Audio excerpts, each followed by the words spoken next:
Hello students, welcome to the PNT coaching classes Learn easily and smartly। तो आज हम पढ़ने वाले हैं क्वेश्चन जिसमें बोला गया है describe the historical importance of the struggle for freedom of 1857। इसका मतलब ये कि जो फ्रीडम स्ट्रगल था 1857 का, उसका हिस्टोरिकल इम्पोर्टेंस क्या है, मतलब कि उसका हिस्ट्री में क्या इम्पोर्टेंस है, उससे हमको क्या चीजें पता चली जो हमको पता नहीं थी। तो चलिए इसके आंसर को समझते हैं। जो रिवॉल्यूशन था 1857 का, उसका इम्पोर्टेंस क्या था, उसके कुछ रीजंस थे। तो चलिए उन रीजंस को पढ़ते हैं। फर्स्ट रीजन था demonstration of Hindu Muslim unity, मतलब कि जो स्ट्रगल हुआ था 1857 का, उसमें हिंदू मुस्लिम यूनिटी देखी गई थी जो कि पहले कभी नहीं देखी गई थी।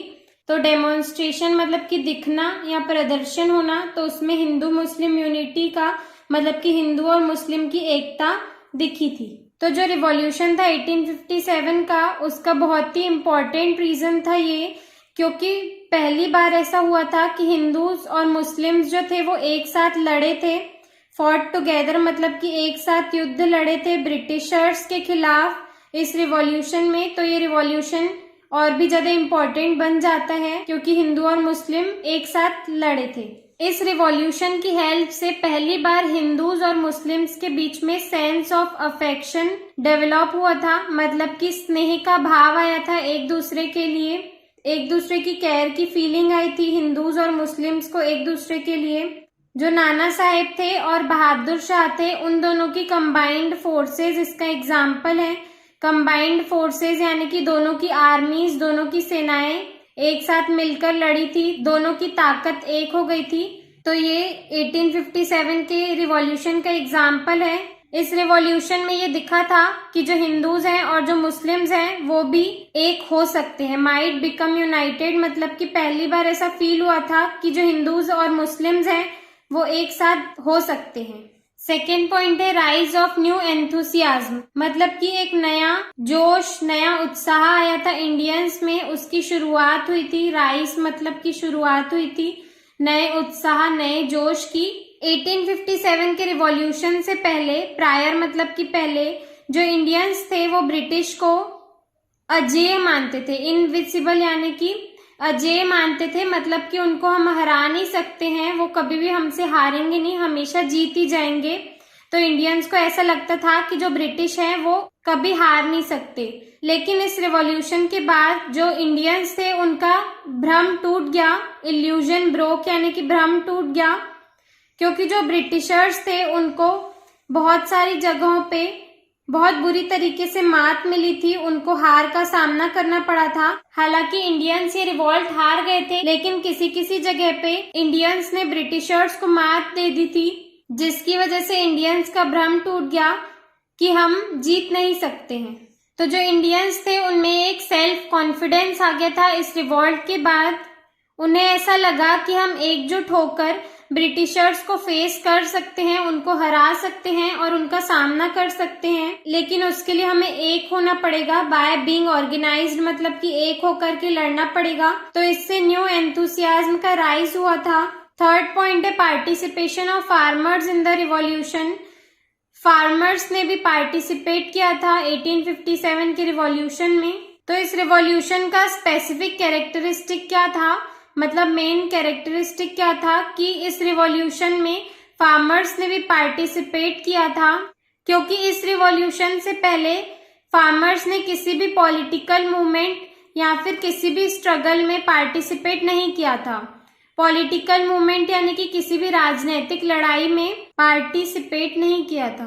और प्रायर मतलब कि पहले, जो ब्रिटिशर्स थे उन्होंने फार्मर्स को बहुत तरीकों से एक्सप्लॉइट करने की कोशिश की थी, परेशान करने की कोशिश की थी। उनकी पर्सनल लाइफ में, उनकी रूरल लाइफ मतलब कि ग्रामीण जीवन, जो फार्मर्स होते हैं वो गांव के होते हैं, तो उनकी रूरल लाइफ में बहुत ज्यादा इंटरफेयर करके उनको बहुत परेशान किया था, जिसका रिजल्ट ये रहा कि जो फार्मर्स थे उन्होंने ब्रिटिशर्स के अगेंस्ट रिवोल्ट किया, युद्ध में पार्टिसिपेट किया और उन्होंने बहुत ही एक्टिवली कंट्रीब्यूट किया 1857 के रिवॉल्यूशन में। कंट्रीब्यूट किया यानी कि अपना योगदान दिया, और कॉन्सिक्वेंटली यानी कि रिजल्ट इसका यही रहा कि जो फार्मर्स थे उन्होंने ब्रिटिशर्स के अगेंस्ट रिवोल्ट किया।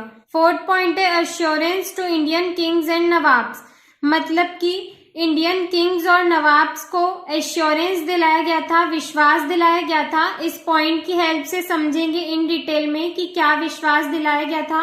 तो चलिए देखते हैं।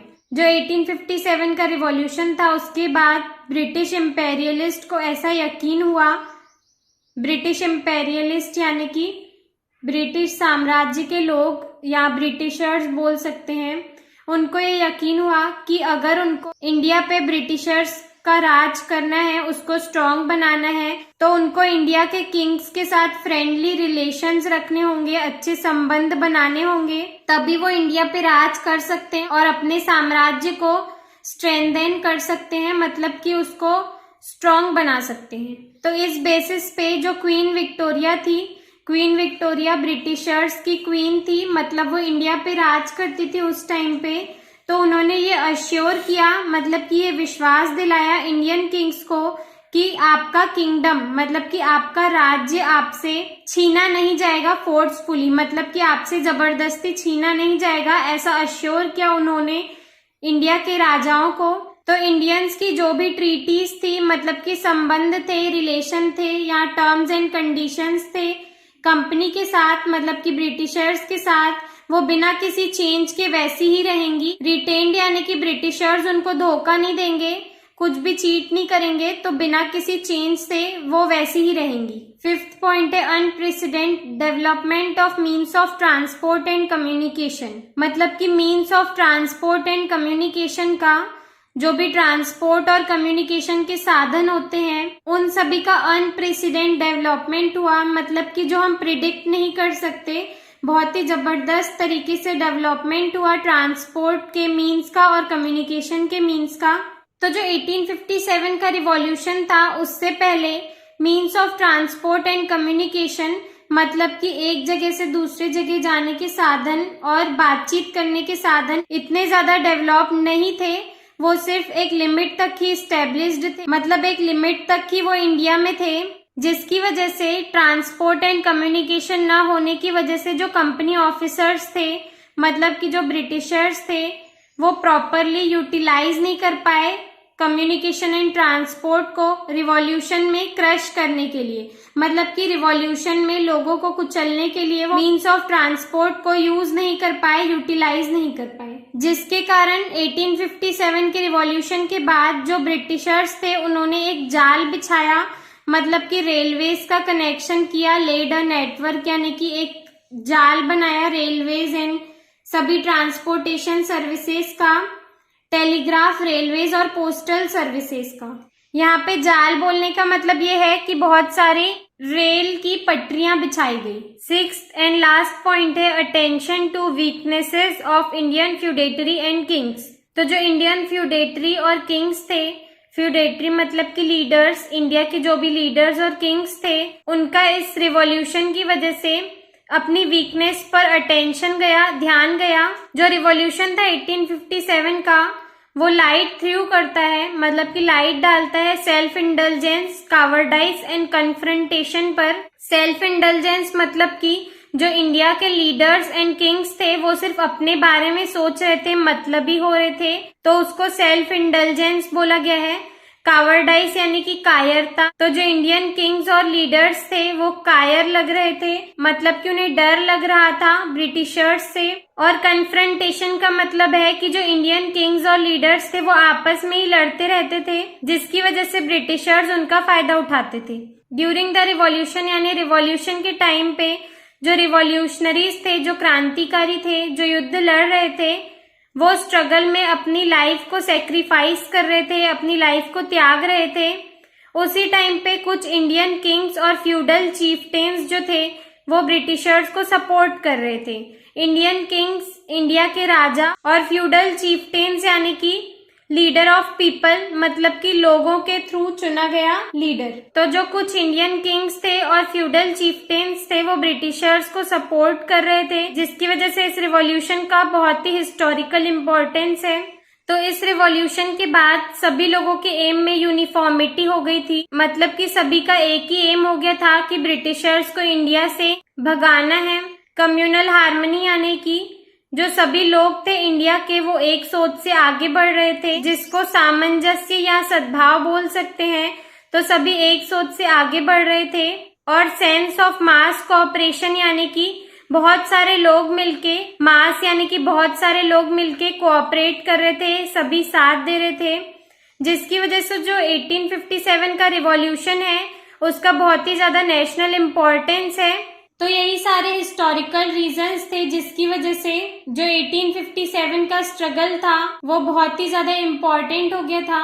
तो चलिए अब बात करते हैं इस क्वेश्चन के लिए शॉर्ट ट्रिक की। तो इस हेडिंग से जो हम वर्ड उठा रहे हैं वो है वीकनेस, फिफ्थ हेडिंग से हम ले रहे हैं ट्रांसपोर्ट, फोर्थ हेडिंग से ले रहे हैं किंग्स, थर्ड हेडिंग से फार्मर्स, सेकेंड हेडिंग से एंथुसियाज्म और फर्स्ट हेडिंग से हिंदू मुस्लिम यूनिटी।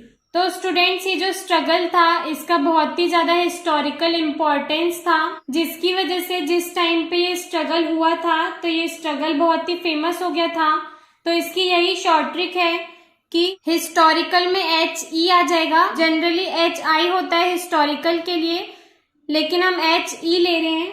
तो जो हिस्ट्री का K से का, हिस्ट्री का W से वो टाइम फेमस हो गया था, मतलब कि हिस्ट्री का वो टाइम फेमस हो गया था क्योंकि उसका बहुत ही ज्यादा हिस्टोरिकल इम्पोर्टेंस था इस रिवॉल्यूशन का। तो स्टूडेंट्स अगर आपको ऐसा लग रहा है कि आप हिस्टोरिकल का HE याद नहीं रख पाएंगे, HI कर देंगे, तो आप E को यहाँ पे टाइम से भी याद रख सकते हैं क्योंकि टाइम में भी E आता है। तो हिस्ट्री का वो टाइम फेमस हो गया था। तो इस ट्रिक से आप इस आंसर को इजीली याद रख सकते हैं। आई होप स्टूडेंट्स आपको ये क्लियर हो गया होगा। अगर आपको हमारी वीडियो से कुछ भी सीखने मिला या नॉलेज मिला तो प्लीज हमारे चैनल को सब्सक्राइब कीजिए एंड वीडियो को लाइक जरूर करें। आज के लिए इतना ही। Thank you.